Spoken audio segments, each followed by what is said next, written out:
오늘 본문의 관건은 토지 매매 증서입니다. 오늘 본문이 기록된 시점은 유다왕 시드기야 10년이라고 그랬는데 이 시기는 주전 587년 혹은 586년, 남유다가 망하기 바로 직전의 상황입니다.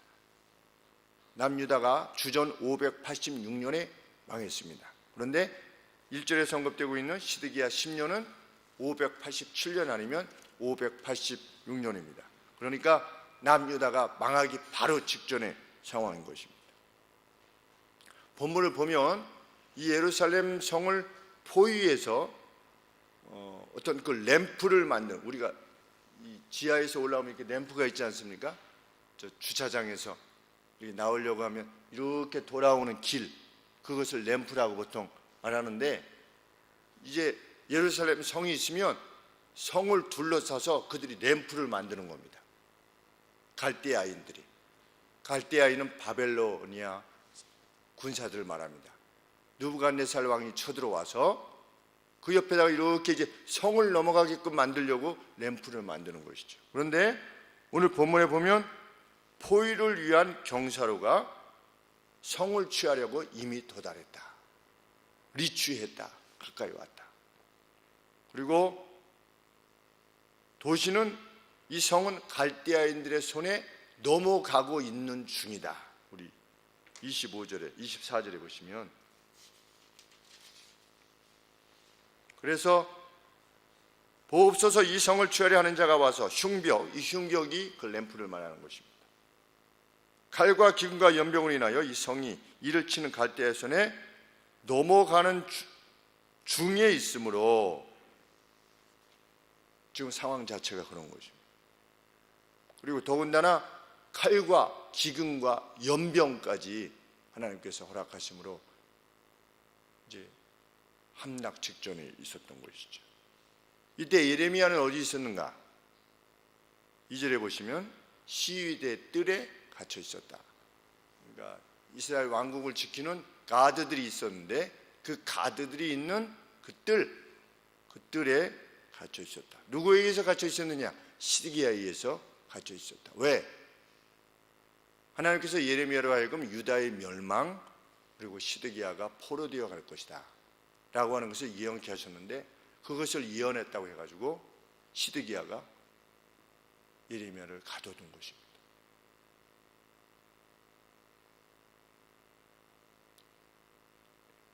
하나님께서는 예레미야로 하여금 예언케 하셨습니다. 시드기야야, 네가 눈과 눈으로 바벨론 왕을 보게 될 것이다. 그리고 얼굴과 얼굴을 대면하게 될 것이다. 어떤 상황에서? 포로가 되어가지고.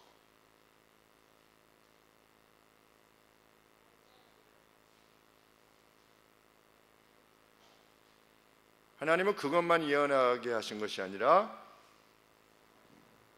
그렇게 한 다음에 너를 돌아오게 할 것이다, 이렇게 예언케 하셨습니다. 그런데 시드기야가 그 예언을 경멸한 것입니다. 우리 39장 6절 7절에 보시면 얼굴과 얼굴을 마주하여 될 거라고 그랬는데, 39장 6절에 4절부터 보시면, 유다왕 시드기야와 모든 군사가 그들을 보고 도망하되 밤에 왕의 동산길로 쫓아 두담 샘문을 통하여 성읍을 벗어나서 아라바로 갔더니 갈대아인의 군대가 그들을 따라 여리고 평원에서, 우리 여리고 잘 아시지요? 요단강 동편에서 서쪽으로 넘어올 때 첫 성인 여리고 평원에서 시드기야에게 미쳐 그를 잡아서 데리고 하마 땅 시리아 쪽입니다. 림나에 있는 바벨론 왕 느부갓네살에게로 올라가며 왕이 그를 심문하였더라. 눈과 눈으로 보고 얼굴과 얼굴을 대면해서 네가 포로가 될 것이다, 이렇게 예언을 했는데 정말 되어진 것이죠. 그런데 눈과 눈을 마주 보게 되는 것은 그때까지만 이었습니다. 왜냐하면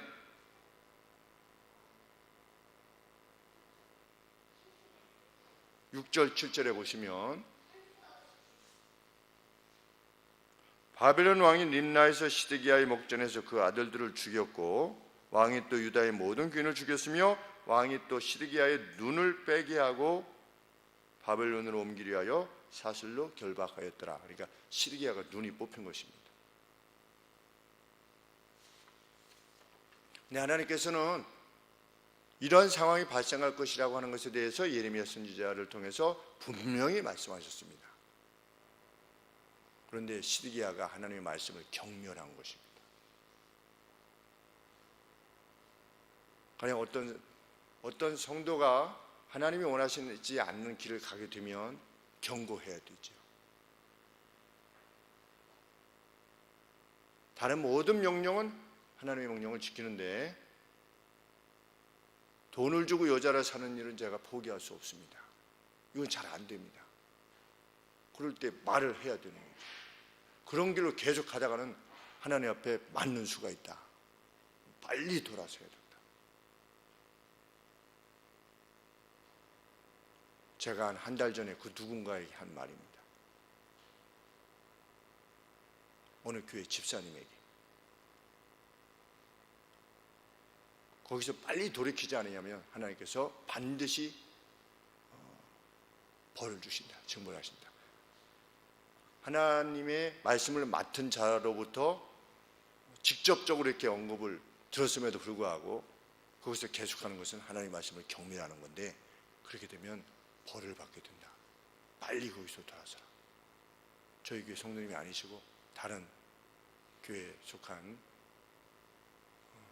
형제에 대해서 제가 권한한 말입니다.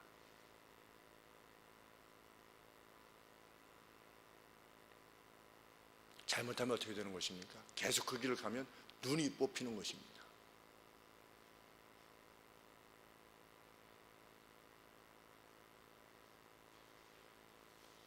그렇게 예레미야가 시위대 뜰에 갇혀 있었을 때에 하나님의 말씀이 그에게 임한 것입니다. 너희의 숙부의 아들, 숙부의 아들이면 사촌이겠죠, 그죠? 사촌이 와서 땅을 사라고 할 것이다. 내가 지금 상황이 이러이러한데 내 땅을 좀 사다오. 기업을 물을 제일 첫 번째가 예레미야 당신이니 내 땅을 좀 물어주시오. 그래서 돈을 주고 내 땅을 좀 사주시오. 라고 하는 상황이 발생하게 될 것이다. 그런 상황이 발생하겠습니까? 안 하겠습니까? 지금 뭐 하고 있는데요?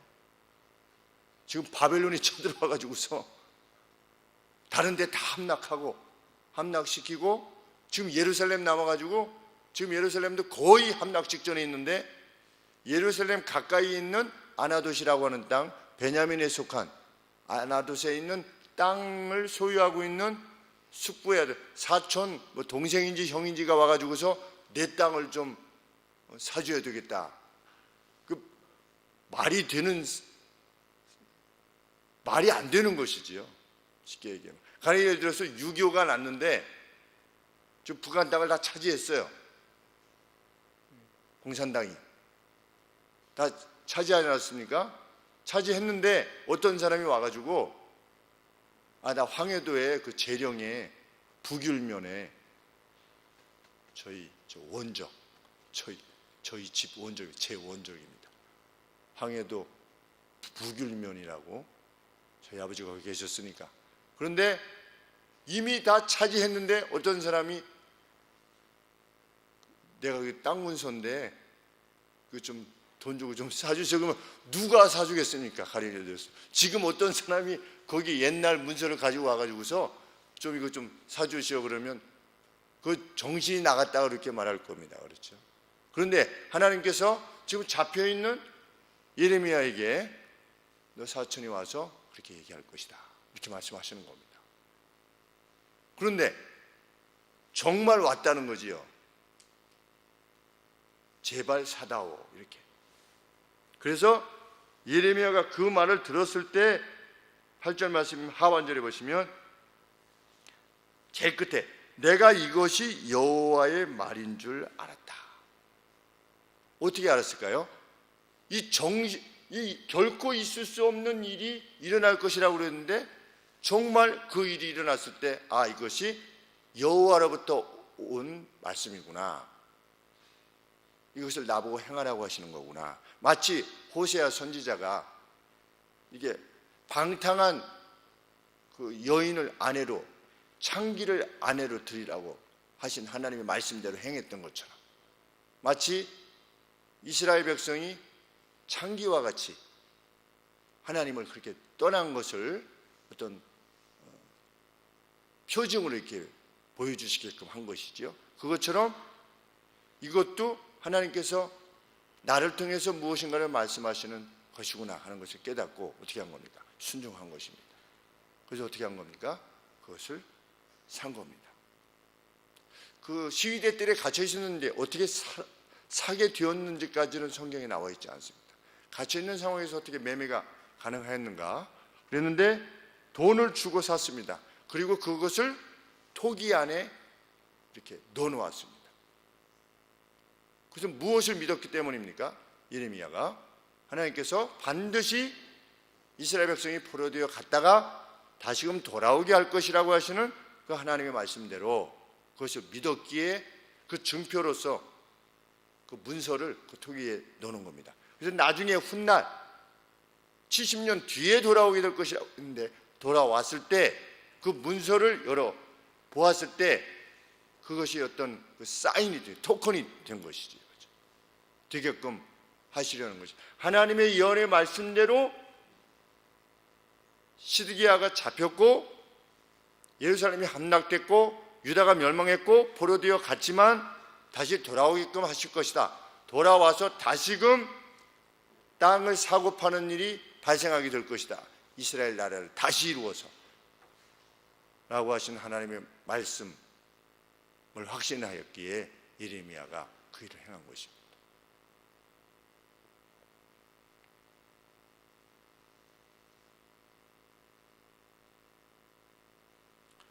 그리고 나서 하나님께 간구하는 것이죠.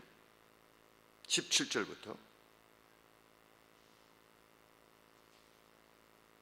슬프도소이다 주 여호와여, 주께서는 큰 눈과 드신 팔로 천지를 지으셨습니다. 주에게는 능치 못한 일이 없으십니다.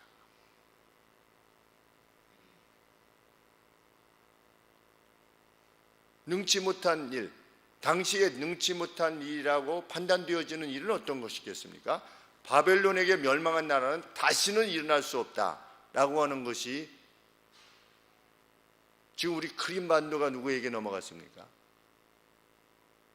어느 나라에게 넘어가지요? 러시아에게 넘어갔죠?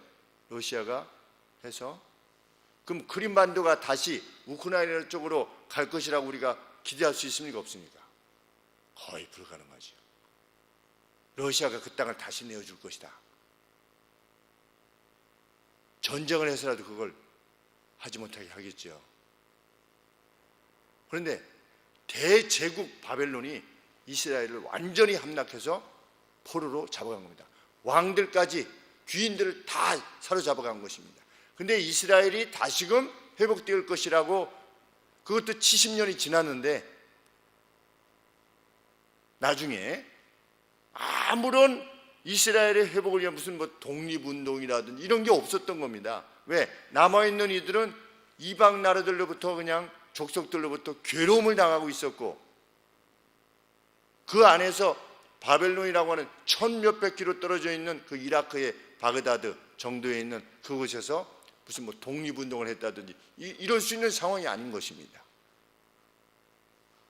그것은 누구도 행하지 못하는 일인 거지요. 그런데 예레미야가 뭐라고 하나님 앞에 기도하는 것입니까? 주께서는 18절 말씀에 크고 능하신 하나님이시여, 이름은 만군의 여호와시니이다. 17절 하반절에 주에게는 능치 못한 일이 없으시나이다. 주는 모략에 크시고 행사에 능하시며 윤리의 모든 길에 주목하시고 그 길과 그 행위의 열매대로 보응하시는 분이십니다. 그래서 지금 어떻게 되었다는 겁니까? 이스라엘이, 유다가 멸망하여 가고 있다는 것이죠. 그것을 하나님의 그 크심에 대해서 예레미야가 먼저 고백하는 것입니다.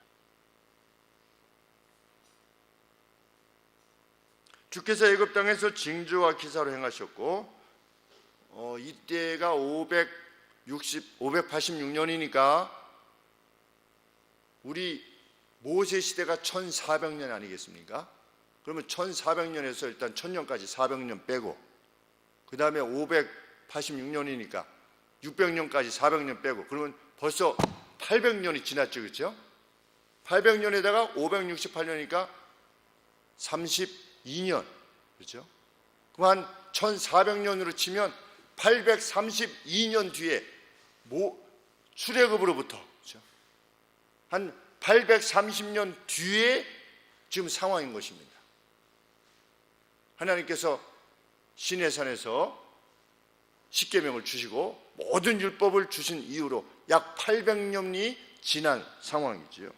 그런데 이 전에 대해서 예레미야가 언급하고 있는 것입니다. 주께서 애굽 땅에서 징조와 기사로 행하셨고 800년 전에 오늘까지도 이스라엘과 외인 중에 그같이 행하사 주의 이름을 오늘과 같이 되게 하셨는데, 주께서 징조와 기사와 각한 강한 손과 드신 팔과 큰 두려움으로 주의 백성 이스라엘 애굽 땅에서 인도하여 내시고 그들에게 주시기로 그 열조에게 맹세하신 바 적과 꿀이 흐르는 이 땅을 그들에게 주셨는데, 그들이 들어가서 이를 차지하였거늘 주의 목소리를 청종치 아니하며 주의 도에 행치 아니하며 무릇 주께서 행하라 명하신 일을 행치 아니하였으므로 주께서 이 모든 재앙을 그들에게 내리셨나이다.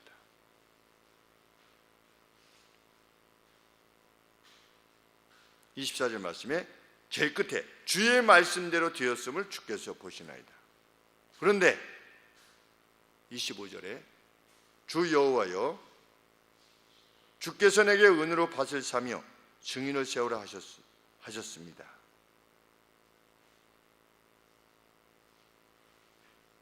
이 성이 갈대아인의 손에 붙임 바 되었음에도 불구하고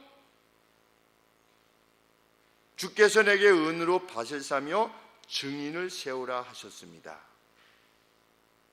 이게 좀 뉘앙스가 조금 다릅니다. 앞에까지 무엇입니까? 우리 이스라엘 유다 백성이 죄를 범해서 하나님이 보응하시는 손으로 그 보응하심으로 지금 멸망케 되었는데, 지금 이 성이 갈대아인의 손에 붙임 바 되어가고 있음에도 불구하고 주께서 내게 은으로 밭을 사서 증인을 세우라 하셨습니다. 이것은 불평입니까? 감사합니까? 감사죠.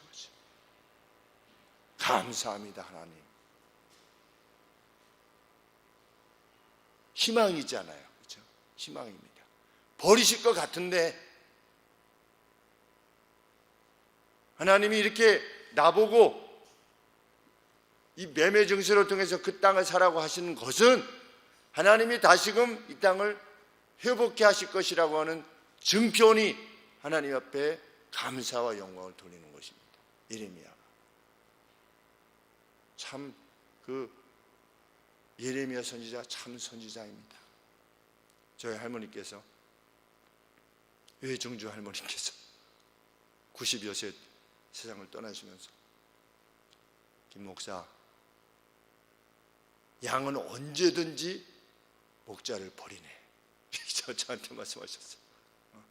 목자는 양을 버리지 않지만 양은 언제든지 목자를 버릴 수 있으니까 혹시 양이 김 목사를 버려도 슬퍼하지 말래요. 그것이 인간의 연약함이래요. 저한테 그렇게 말씀하셨어요. 그래서 저도 그걸 잊지 않으려고 노력을 해요. 우리 인간은 어쩔 수 없다.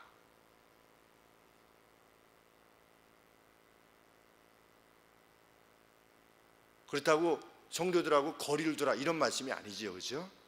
목자는 뭐다? 양이 배반을 한다 할지라도 목자는 자기에게 맡겨주신 양을 끝까지 섬기는 자가 그게 목자다. 그런데 예레미야가 어떻게 한 것입니까? 자기를 가두고 죽이려고 하는 것이죠.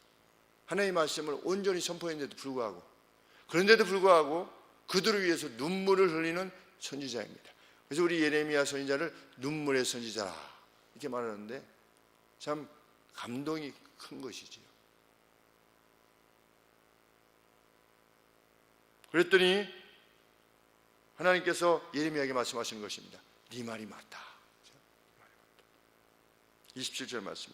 나는 여호와여 모든 육체의 하나님이라 내게 능치 못한 일이 있겠느냐.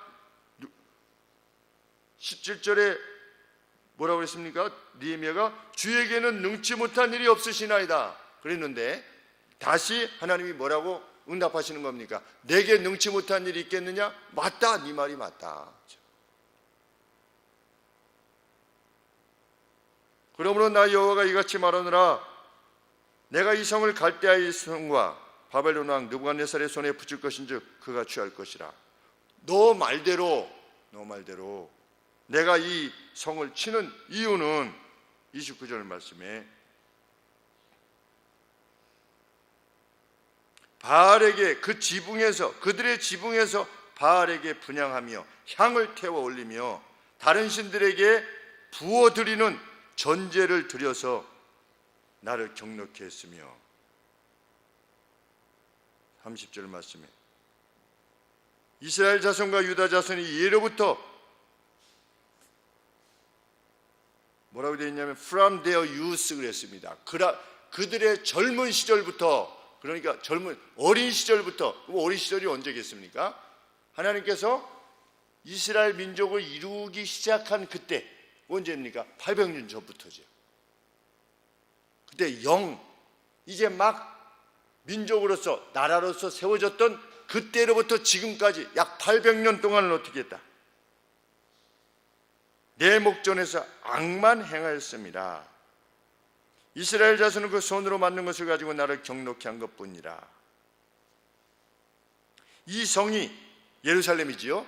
건설된 날부터 솔로몬이 했으니까 한 900년부터니까 한 350년은 됐겠죠. 이 성이 건설된 날부터도 오늘까지 나의 노와 분을 격발함으로 내가 내 앞에서 그것을 옮기려 하는 것 맞다. 참 이스라엘이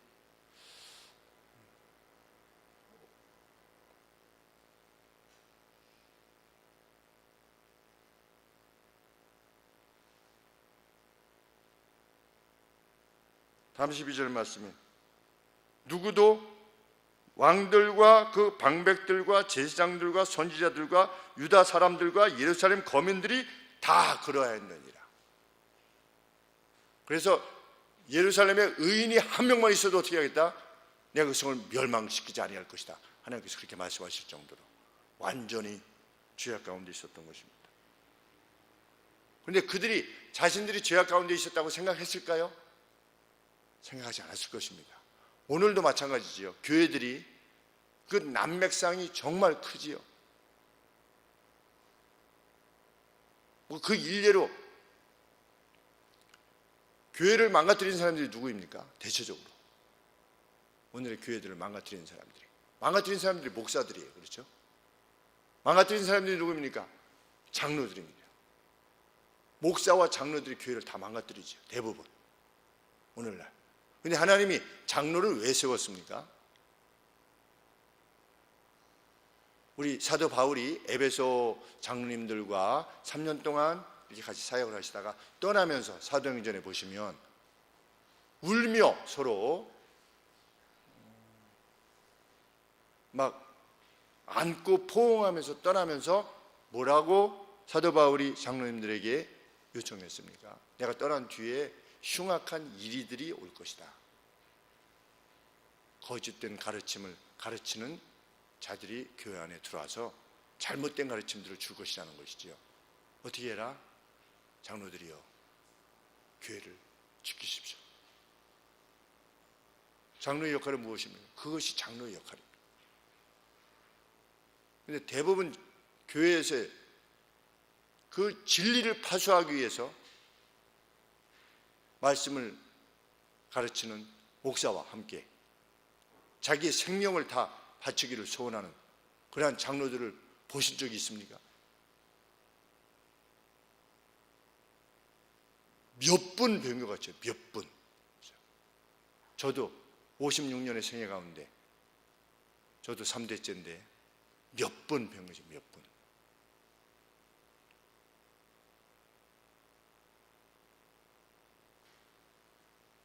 오늘 성경이 뭐라고 말하고 있습니까?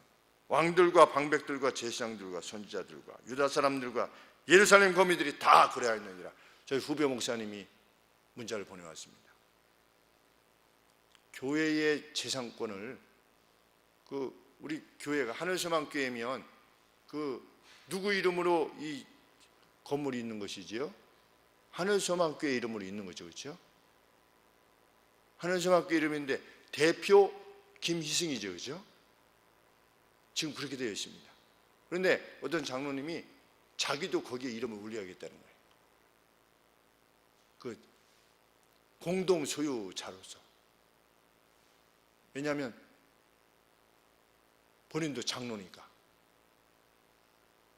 그래서 이걸 어떻게 해야 될까요? 가슴 아픈 일입니다.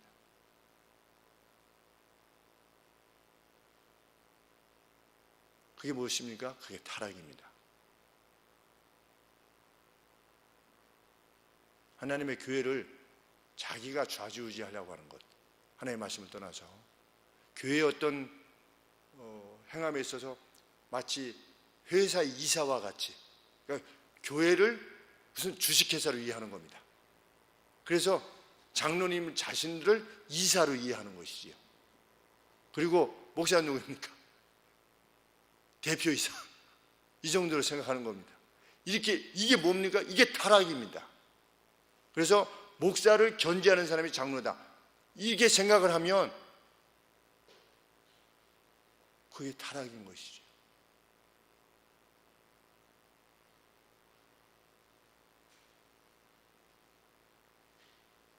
만일 목사가 하나님의 말씀에 합당하지 못하게 행동한다면 장로님들이 어떻게 해야 되는 겁니까? 장로님들이 목사를 권해야 되죠. 하나님 말씀이 이렇게 가르치시고 있는데 목사님 그렇게 행하시는 것은 합당치 아닙니다 라고 했는데도 만약에 끝까지 목사가 그렇지 않는다, 그럼 어떻게 해야 되는 겁니까? 공동의회를 장로님들이 개최를 해서라도 그 목사를 사면시켜야죠. 그것이 장로님들이 하는 역할이어야 됩니다. 그런데 그 목사가 하나님의 말씀에 온전하게 그 일을 해나갈 때는 어떻게 해야 되는 겁니까? 주를 섬기듯이 주님이 원하시는 방식을 위해서, 그것이 교회 내에 이루어지기 위해서 자기의 생명을 다 바치면서까지 교회의 진리됨을 봐줘야 되는 것이죠. 근데 이 예레미야 시대에 교회는 어떻게 됐다? 다 타락했다. 자기의 이익만을 구했을 뿐이다. 다 자기의 이익을 구한 것입니다. 제사장 돈을 받고 거짓 판결을 내리고, 선지자 돈을 받고 좋은 얘기만 해주고 좋은 예언만 하고, 관원들도 마찬가지고 과부들을 고아들을 핍박하고 돈 많은 자들을 위해서 행하고.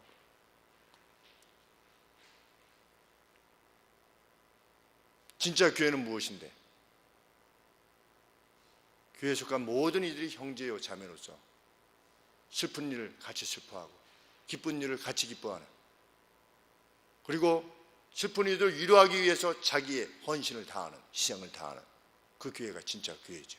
그런데 예레미야 시대에 유다는 타락한 것입니다. 타락이 꼭 우상에 관계돼서만 타락한 것이 아니라 우리 아모스서에 보면 성적인 타락, 경제적 타락, 교회 안에서 다 이루어진 것입니다. 오늘날 교회들도 세상에 빛이 되지 못하는 이유가 무엇이겠습니까? 자신들이 타락한 줄 모르면서도 타락한 줄 모른 채 개혁을 말하는 그런 무지 때문에 이런 일들이 일어나고 있는 것이죠.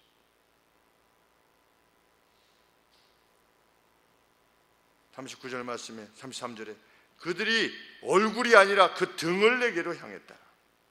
내가 부지런히 그들을 가르쳤는데 그들이 교훈을 받지 아니하였다. 34절 심지어는 내 이름으로 일컬음을 받는 집에 하나님의 전에 자기들의 가증한 역겨운 물건들을 세워서 아세라 또 바알의 이런 어떤 우상들을 하나님 전 안에다가 여기다가 갖다 놓은 겁니다. 쉽게 말씀드리면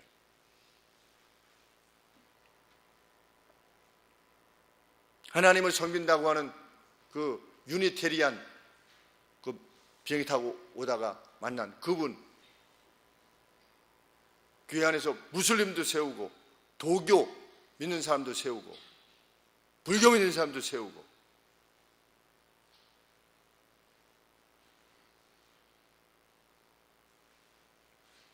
35절에 흰놈의 아들의 골짜기에서 바알의 산당을 건축하였으며 자기들의 자녀를 몰렉의 불에 지나가게 하였느니라. 몰렉이라는 우상이 있는데 자기의 자녀들을 어떻게 한 겁니까? 어떤 불을 어떻게 만들어 놓고 그 사이로 지나가게 하는 어떤 의식을 행한 거지요.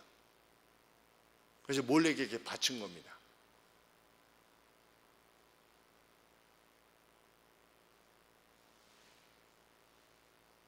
그들이 이러한 가증한 일을 행하여 유다로 범죄케 한 것은 나의 명한 것도 아니고 내 마음에 둔 것도 아니니라. 몰렉에게 불을 지나가게 해서 그들의 자녀를 바쳤다고 하는 이 말을 들었을 때 최근에 친구에게 들었던 말이 생각나는 겁니다. 동생들이 예수님을 믿지 않는 사람들에게 시집을 갔는데 상황이 좋아 보여서 이렇게 보냈는데 돌아오는 그 괴로움으로 인해서 그 괴로움을 이루 말할 수가 없다.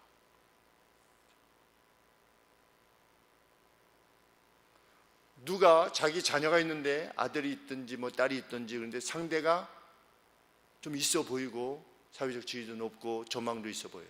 그러면 파는 겁니다. 그렇죠? 그게 뭡니까? 몰렉에게 불을 지나가지고 몰렉에게 자기 자녀를 바치는 것과 다를 바가 없는 것이죠.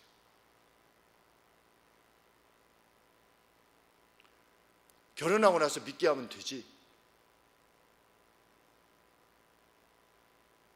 이들도 그렇게 말했을 것입니다.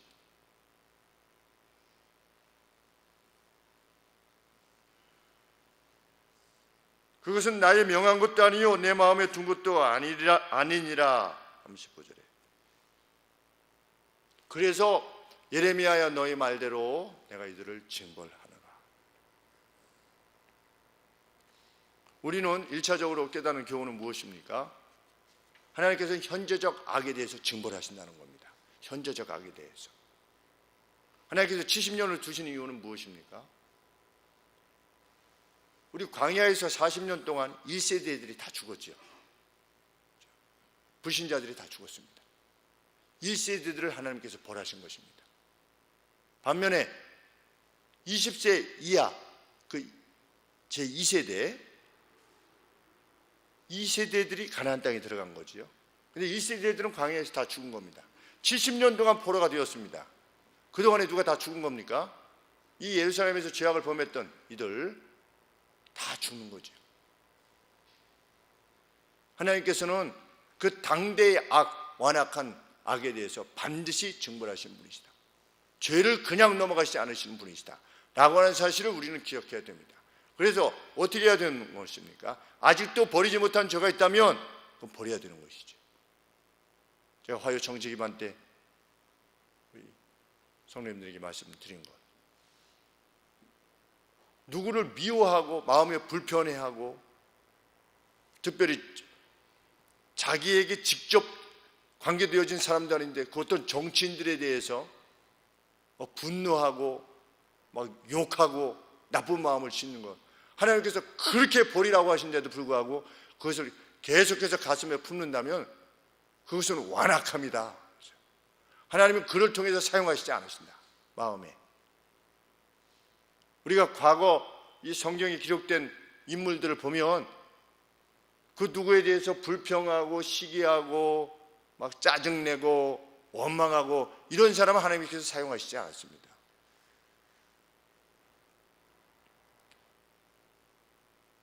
야곱이 에서를 원망했습니까?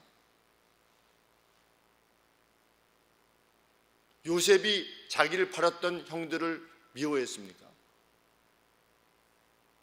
다윗이 자기를 죽이려 했던 사울을 미워했습니까? 기드온이 300명을 데리고 나가서 하나님이 승리를 주셔서 돌아올 때 그 에브라임 지파가 나와가지고서 왜 우리 허락도 받지 않고 그냥 네 맘대로 나가가지고서 승리하고 왔느냐? 아니 원수들이 와가지고서 점령하고 있을 때는 무서워가지고 다 숨어있던 사람들이 에브라임 지파가 기드온이 승리하고 돌아오니까 참 고맙다 이렇게 한 게 아니고 우리가 나가서 이겨야 되는데 왜 네가 나가서 이겼냐고, 이런. 그럴 때 기드온이 뭐라고 한 것입니까? 지금 말이라고 그걸 하는 겁니까? 이렇게 말하지 아니하고 에브라임의 끝물포도가 우리 집안의 가장 뛰어난 만물보다 더 낫지 않습니까? 이렇게 그들 앞에 자기를 낮춘 것이지요. 그랬더니 그들이 화를 풀고 갔더라. 하나님께서 쓰시는 인물들은 그 가슴이 어떻게 해야 되는 겁니까? 가슴이 퓨어해야 됩니다. 순수해야 됩니다. 하나님께서 우리를 연단하시는 길은 그것이 마지막까지 하나도 남지 아니하도록 그 더러움이, 그리고 나서 우리를 쓰시는 거지요. 그래서 우리는 그렇게 준비되어야 되는데 이스라엘 백성이 이토록 하나님의 말씀을 듣고도 돌아서지 않는 것에 대해서는 저런 멍청한 녀석들이 있어라든지 와 정말 완악했구나 이러면서도 우리는 하나님의 말씀을 들으면서 만약에 그것을 버리지 않는다, 그 누구에 대한 원망, 질시, 불편함 이런 것들을 계속 품고 있다면 그것이 바로 완악하는 것이죠. 하나님은 그런 사람을 들어 수용하지 아니하시는 것입니다.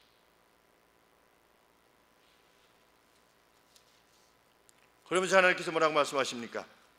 그럼에도 불구하고 36절에 그러나 이스라엘 하나님 나 여호와가 너희에 말하는 바 칼과 기근과 연병으로 인하여 바벨론 왕의 손에 붙임 바 되었다 하는 이 성에 대하여 이같이 말하노라. 보라, 내가 노와 분과 큰 분노로 그들을 쫓아내었던 모든 지방들로부터 그들을 모아내어 이곳으로 다시 인도하여 안전히 거하게 할 것이다. 내 백성에 대한 나의 사랑은 변함없다.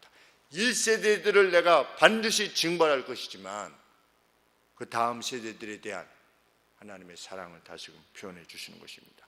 이스라엘 민족을 하나님의 사랑하십니다. 왜? 그 안에 메시아가 오셔야 되니까.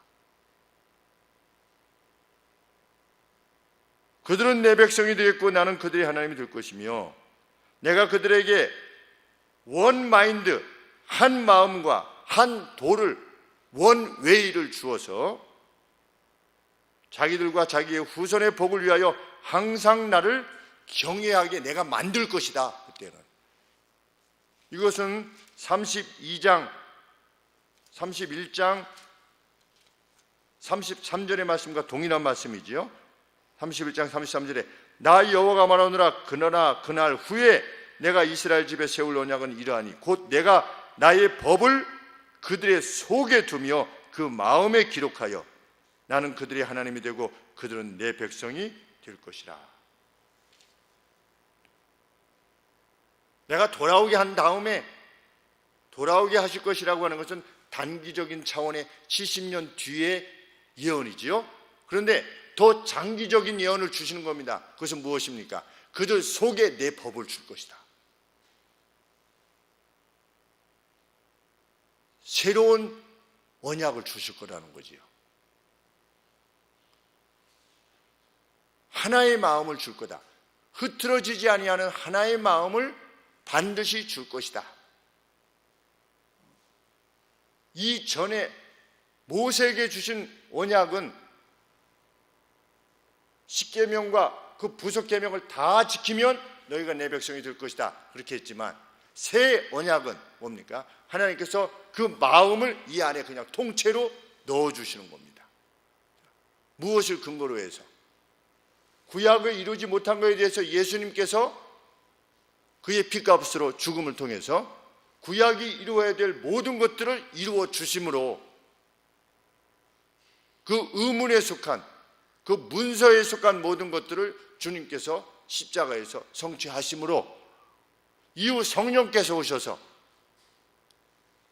우리의 마음에 그러한 마음을 주시게 되는 날이 반드시 있을 것이다 라고 하는 예언을 지금 행하고 계시는 겁니다.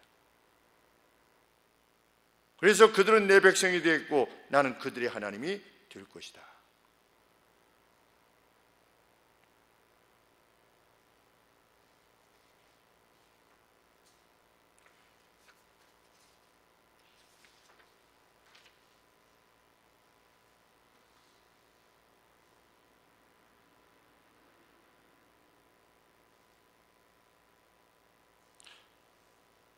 성경의 예언대로 예수님께서 다 이루신 이후로 성령께서 오셔서 사람들의 마음에 하나의 마음을 주셨습니다. 하나님만을 사랑하는 마음을 주신 거지요. 바알과 더불어서 이런 마음이 아니라 원 마인드를 주신 것입니다. 원 웨이, 하나의 길. 무엇이 정말 하나님이 원하시는 것인가에 대한 길을 주신 것입니다. 그래서 성령께서 예수님께서 승천하신 후에 아버지께서 약속하신 것을 기다리라 라고 했을 때 성령께서 오셨을 때 그들이 하나님의 말씀을 듣고 난 다음에 어떻게 하게 됐습니까? 그러면 우리가 어찌할꼬 라고 하는 마음을 주신 것입니다. 그래서 세례를 받고 한 마음으로 주를 섬기며 나가게 되기 시작했는데 그 연속이 누굽니까? 오늘 우리들인 것입니다.